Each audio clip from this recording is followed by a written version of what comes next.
अस्सलाम वालेकुम एवरीवन। मैं आज लेकर आई हूँ मस्ट यूनिवर्सिटी के पेपर्स हैं। 30 तारीख को पहला पेपर है कंपैरेटिव पॉलिटिकल सिस्टम का। ये वो वाला पेपर है। 2020 का पेपर देख लेते हैं कि 2020 में पेपर क्या बनकर आया था जी। पहला देख लेते हैं, मस्ट यूनिवर्सिटी पॉलिटिकल साइंस है, कंपैरेटिव पॉलिटिकल सिस्टम पार्ट 1 का पहला पेपर है ये, और कंपलसरी पेपर है ये। इसमें देख लेते हैं 10 सवाल आते हैं, जिसमें से आपको 5 सवाल करने होते हैं। नंबर 1 पर है, बरतानिया में काबीना आमरीत पर तनकीदी बहस करें। अमेरिकी और बरतानवी सियासी पार्टी के निज़ाम की खसूसियत पर तबादला ख्याल करें।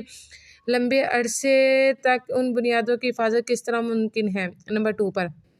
नंबर 3 पर है, तुर्की के सियासी निज़ाम की नज़रियाती फाउंडेशन पर तबादला ख्याल करें और कितने लंबे अरसे तक इन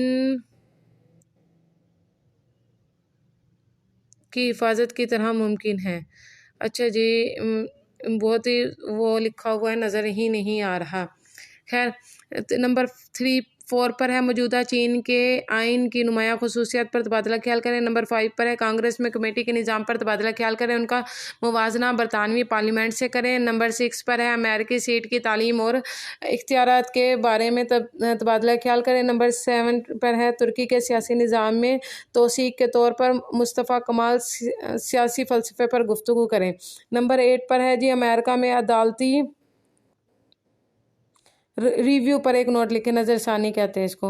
नंबर 9 पर है, हाउ मैनी, अच्छा जी, अमेरिकी सदर का इंतखाब कैसे किया जाता है, क्या आपके ख्याल में इस निज़ाम इंतखाब में इस्लाहात की ज़रूरत है। 9 सवाल आए हुए हैं इसमें से, जिसमें से आपने 5 सवाल करने, 20 नंबर का एक सवाल है।